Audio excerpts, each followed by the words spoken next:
Mainly it was a blindness training program where they taught different blindness skills, but it was also about college lifestyles. We actually had a college class that we took. They had a college professor from Penn State, actually was one of our teachers while we were there. Welcome to TVI Toolbox. One of the classes that we had in the summer academy was actually a vocational development class. It was all about studying and learning about the jobs that we wanted to do for after college. Success stories of students on their journey through the transition process from high school to college to the workplace. With agency professionals, teachers of the visually impaired, parents of students, and the students themselves. It's called Notebooks, and it's a really good app because you can separate your classes into different virtual notebooks, and then you could put the notes inside those books. So like say you had a class for geometry or Spanish, and then you could write down notes inside those different classes. One thing that was good for me in particular was they had dedicated AT, assistive technology staff there that were teaching the class. I made a grilled cheese, and oh man, it tasted really awesome. We got to do a STEM weekend where there were some people from Penn State and from other science organizations and universities, and actually it was kind of neat. Experience I refer kind of the first time actually, because I never really used it before, because I didn't really find the need to, because I had other people to rely on if I needed help with something. So I thought that was really empowering, and I felt really independent. And we did canoeing, we did rock climbing, and we did a high ropes course the next day. TVI Toolbox. What's in your toolbox? What's in your toolbox? What's in your toolbox? What's in your toolbox? Welcome to Blind Abilities. I'm Jeff Thompson. Today we're talking to two students who spent their summer at Summer Academy in Pennsylvania. One of them is Simon Bonenfant, who we had on at the NFB convention talking about his school, everything that's going on, and what was coming up ahead of him for the summer. And now they're back, and he brought on a friend of his, John Dowling. So how are you doing, Simon? I'm doing very good, Jeff. How are you?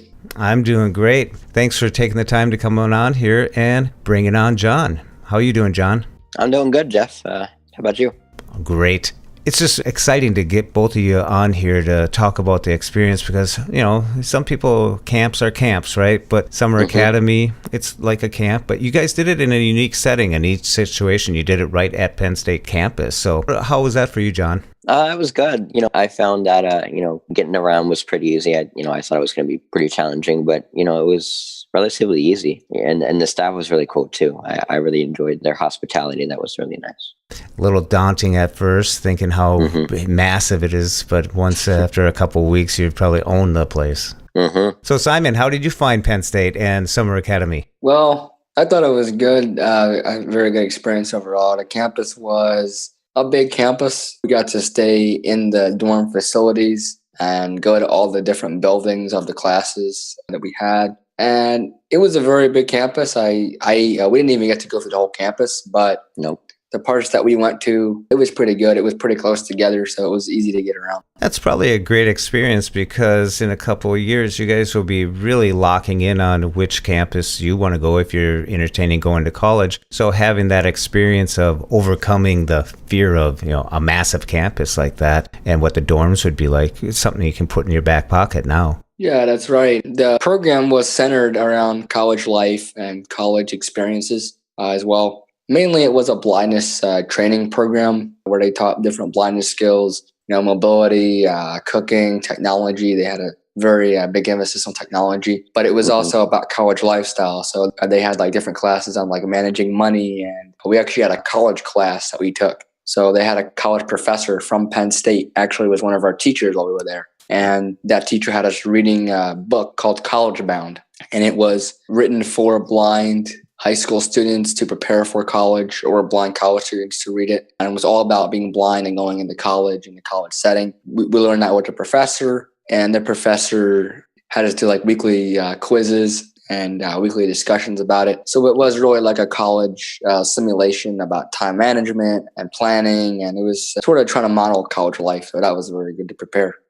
So what kind of networking was there? How many students were there? And were they all from just the Penn State area or Pennsylvania?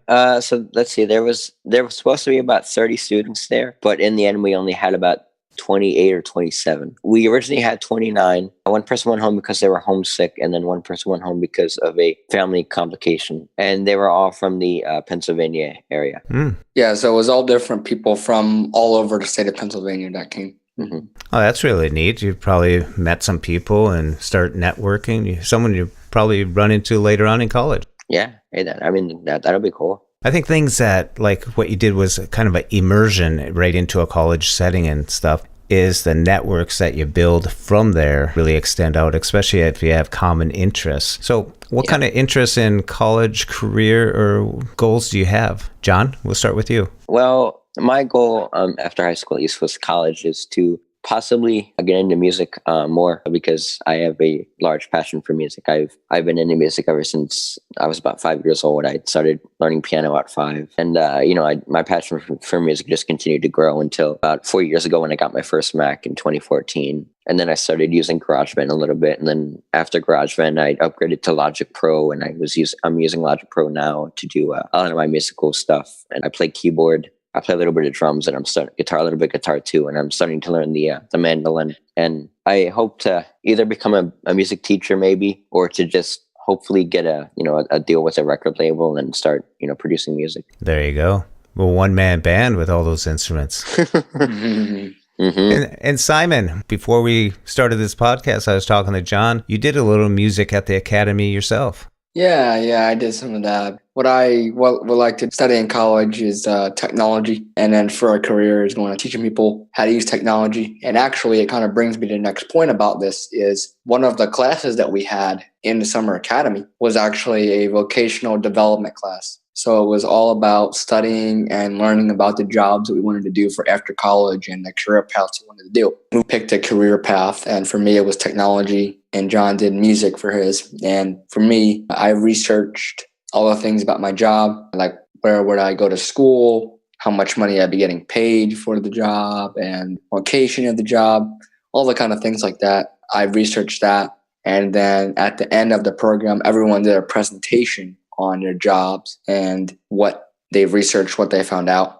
So it was very realistic. It was a very good thing to think about, because it was something that I never really had thought about. Was I had a goal for myself, and I still have a goal for myself, but it was really neat to drill down into the lifestyle and the decisions I'm going to have to make, because it's something I never really had thought about in that kind of close way. In your research, was there anything that surprised you or caught you off guard or found very interesting? There was one thing that surprised me. When I was doing my research for my college and for what I was doing, I unfortunately found that I would only be making about $26 an hour. But I mean, for a certain amount of time, if I were to work on something for maybe about 5 or 6 hours, I think I'd make pretty good money. So, I mean, that's one thing that really surprised me. Like, I thought that musicians made a lot more than they did. How about you, Simon? Well, for me, I don't think there was nothing that really surprised me that much. It was what I kind of had expected. What it basically said was I could get an undergraduate degree in any kind of field that I wanted to get in. And then there's actually a master's degree that I'd be getting, which would give me a certification into teaching technology. It would give me a master's certification of all the things I needed to know. And then I'd be qualified to teach the different technology that I'd be teaching. So it was a pretty straightforward process, seems like. So while you guys attended the classes and stuff, you had to take notes, I imagine? Mm-hmm. Yes. John, let's start with you. How did you attack the class in being prepared for it? Well, in our assistive technology class, all of us got iPad Pros. We were taught how to use different note-taking apps, and I think my favorite app, and given the opportunity like at my high school, I would definitely use it. It's called Notebooks, and it's a really good app because you can separate your classes into different virtual notebooks, and then you could put the notes inside those books. So like say you had a class for geometry or Spanish, and then you could write down notes inside those different classes. If I had to choose, I probably would choose a Braille note taker just because I'm so familiar with Braille and I feel like I type way faster in Braille. I mean, I use Braille screen input on my iPhone like all the time. Mm-hmm. But we all used iPads. Oh, that's great. How about you, Simon? Well, when I was there, yes, I did use the iPad for some things. I also used the computer. They had desktop computers there in the technology room that we were in. So I used those computers. They had Microsoft Word on them. They had JAWS on them, things like that. And I used that to write my assignments because every day we had assignments that we would have to do for either vocational development or the AT class, it's the technology class that we did. And they also had their what's called a learning management system, which is a lot of colleges are using them now. It's an online platform for teachers and students to submit work and collaborate on work called Canvas. That was what they used there at Penn State. So they gave us all accounts for that. And for the professors, we would have to submit our work through Canvas, and that was all accessible through the iOS application, had a computer application. That was very accessible. One thing that was good for me in particular was they had dedicated AT, this is a technology staff there that were teaching the class, and they were actually teachers of this technology, and they were doing what my work is what I want to do. So I actually got to talk to them a little bit and get some insight, get some information on them and network with them and learn about their paths and things. So that was a real direct research, just from talking to people and networking with them and asking them questions. So it was very good for me that I was able to do that.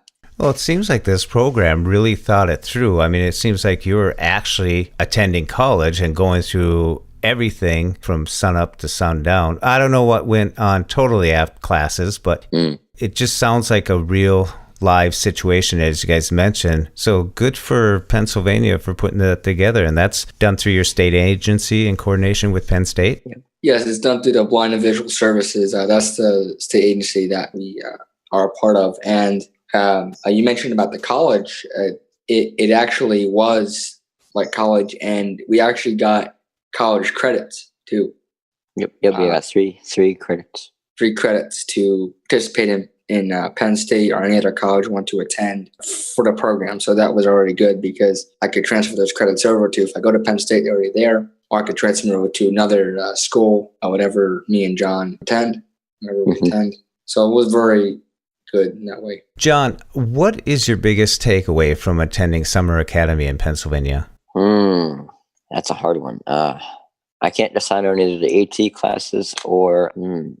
Yeah, I'm going to have to go with the AT classes just because the staff they were amazing. I mean, I think that they had to be my favorite teachers out of the whole program, just because I could ask them questions and they talked about things that not a lot of the kids knew that me and Simon knew more about. So that was kind of cool. And me and Simon, we also got to teach a lot of the kids how to use some of the stuff because the teachers, they recognized how good me and Simon were with technology. So they told us that if the students had any questions, with screen readers or anything like that, they could ask us and we could help them. And what we did, we helped them. And it was a really cool experience because we could also help students with stuff that we love to do best, helping people with AT stuff. So that was really cool. How about yourself, Simon? Well, I would say myself I liked the AT classes as well. And I also just liked, in general, the variety of things that we did. We did a lot of different activities and things that were there. So we had, for 5 days a week, we had Monday through Friday, we had the classes. We had all the same classes that we do, which were technology, mobility. We did cooking and laundry. We did all those kind of things. And we did vocational development, as I mentioned before. But then we also did things on the weekends. We did different activities on the weekends. So we actually got to do a STEM, like a science, technology, engineering, and math. That's what STEM stands for. We got to do a STEM weekend where there were some people from Penn State and from other science organizations and universities. They actually came to us and did activities with us that were related to STEM. And we were there for 3 weeks, so 2 weekends. And the next weekend, we actually got to go to this area, and it was like a nature area. And we did canoeing, we did rock climbing, and we did a high ropes course the next day. So it was very adventurous kind of things. Like the high ropes course, I'd never done it before. And I did it. I was actually like 50 feet up in the air on these high ropes. So it was very adventurous. They really tried to push us to do something that we never done before. And the staff were there. They were, very supportive. They didn't let us fall into a ditch or nothing. They were really helpful there. But they really pushed us to test our limits and do it in a safe environment. So I say I like the AT the best, but I also like the variety of activities and things you were exposed to. It really is interesting that they would include the laundry part of it. You're talking about high ropes, rock climbing, canoeing. Everyone's got to do laundry, though. And it's really neat that they were that eclectic, that encompassing of everything. It seems like they covered just about everything. Mm-hmm. Yeah, they did. They had us doing the laundry, too. We did it at the dorm facility. They had washers and dryers and things there. And another thing we also did was we got debit cards there. They gave us that for the program. They taught us about like managing money. Mm-hmm. And for the mobility classes, the cane travel classes, they took us out on different outings and trips. And they would have us use our debit cards to pay for the things. So, for example, the laundry, the washer and dryer machines, they needed money to use. So they had us take our debit cards and use an ATM machine before, accessible ATM machine. And I never used that before. I was very excited about that. They taught me how to use it. I got the headphones in there, and I used the ATM, and it was very, very easy. It was really straightforward to use. It was a touch screen, but they showed us where to press the buttons and all that. And then we got to go out to a restaurant and use our money for that. So it was really nice because we actually got to go out in the public, and we got to go to a restaurant, and we got to go to a shopping mall one time. We got to go to a supermarket, and we all did that with our canes. And we took buses. We really traveled, and a lot of it was up to us. We did our route planning and tell us about that. They tell us about some GPS applications to use. We were able to get in the public. We were able to use our debit cards and now learn our cane skills. Another thing that was very good about the program, I thought was very good, was everyone at the program used canes because there were low vision, visually impaired students at the program as well, who some of them had not used a cane before. And the program made them use a cane because they wanted to expose them to every option that they had. And some of them, I could tell were a little bit apprehensive at first, and they didn't know how it was going to work. But it was very nice to see how some of the kids who had never used a cane before, by the first day, they were, scared of it. And then the last week, they really, I saw them change, and they really liked them, and they felt a lot confident about getting around. And it was good because it was like a real transformation for them. Some of them had never even thought about using a cane, and they really changed their expectations about it. And I think it was very good because everyone was equally experiencing it. And even if other people had vision, they still expected to use a cane and still expected to learn non-visual techniques as the same as totally blind people. So it was a very equal playing field.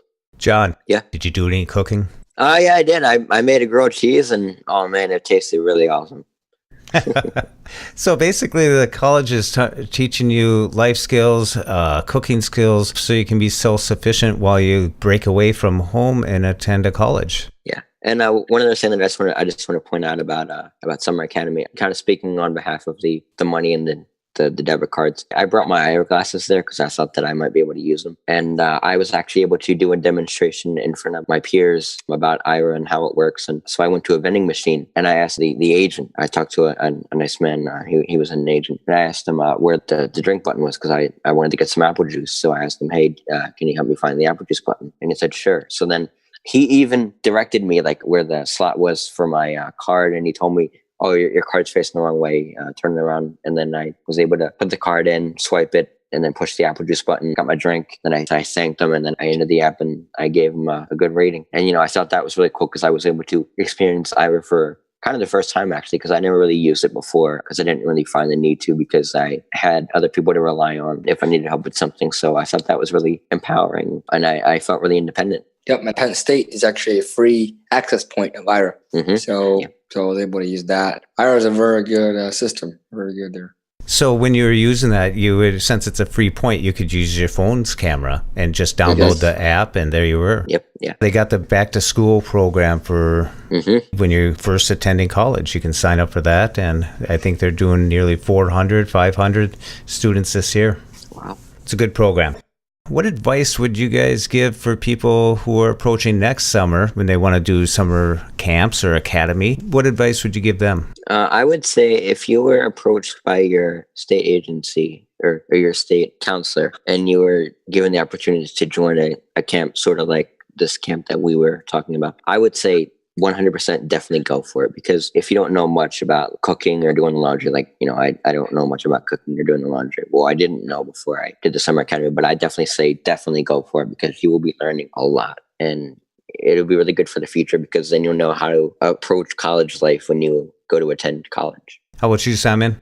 Well, to just second what John said, I would say take a leap of faith and keep an open mind about it. And I would say go for any program you can and network with people. I think it's very good because you may think that you really know a whole bunch of stuff, and you may think that you might not need a program like that. But sometimes you don't know what you don't know. And, sometimes you need to kind of get there and network with people. And you could find that it really makes a difference for you, really helps you.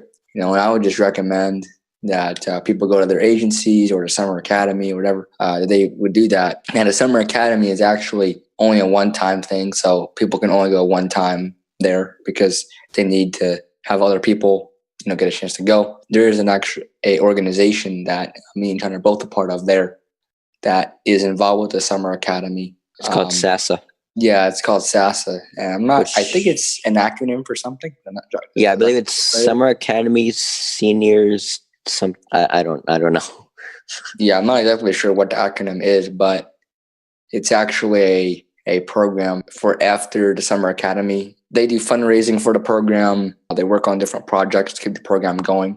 And actually, for after the program, people who are involved in the SASA, so next year me and John will be able to actually do this. We'll be actually able to go back to the summer academy again for a weekend and mentor the people that are going to the summer academy for the full thing. And actually it was kind of neat because me and John actually have a friend who went to the summer academy last year, and he's part of the SASA group. His name is Emmett Lee, and he's part of the SASA group. And he was able to come to this year for the weekend with the SASA group, and we were actually able to meet him, and I get to meet him in person. So that was very nice. So that's something I'm going to be doing next year is going back and also working with them throughout the year to advance the summer academy program. So that's very nice. And then another thing that you can do is if you're at least 1 year in college, you can attend summer academy as what's called a RA, which stands for a residential assistant. Resident assistant, yes. Yeah. There were actually a few visually impaired people, blind and visually impaired people, who are in college and who have attended summer academy before, and they became RAs. Yes. And the RA, they actually have a big role in there. So they're residence assistants, and they have them at college for the dorms and things like that. And they were the ones that really helped the students, helped us with certain things, helped us learning the campus, getting on the campus. They helped us with doing the laundry. They helped us with they were just there to help wherever people needed support with something. Mm-hmm.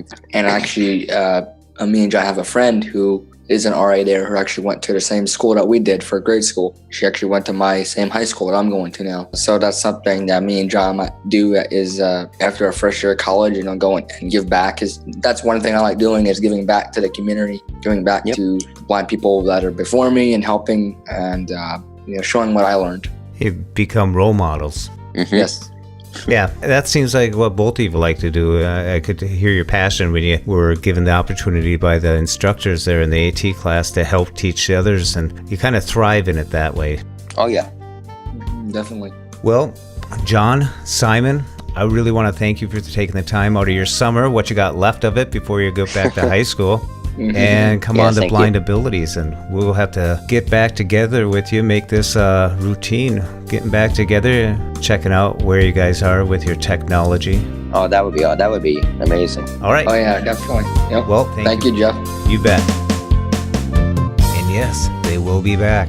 You can find more TVI Toolbox podcasts on the Blind Abilities Network, as well as the Job Insights podcast with Serena Gilbert and myself. I want to thank you for listening. We hope you enjoyed. And until next time, bye-bye.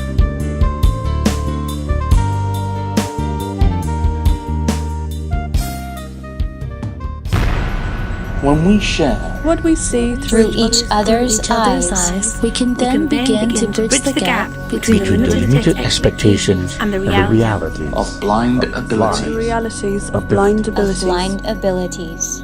For more podcasts with a blindness perspective, check us out on the web at www.blindabilities.com, on Twitter at blindabilities. Download our app from the App Store, blindabilities, that's 2 words, or send us an email at info@blindabilities.com. Thanks for listening.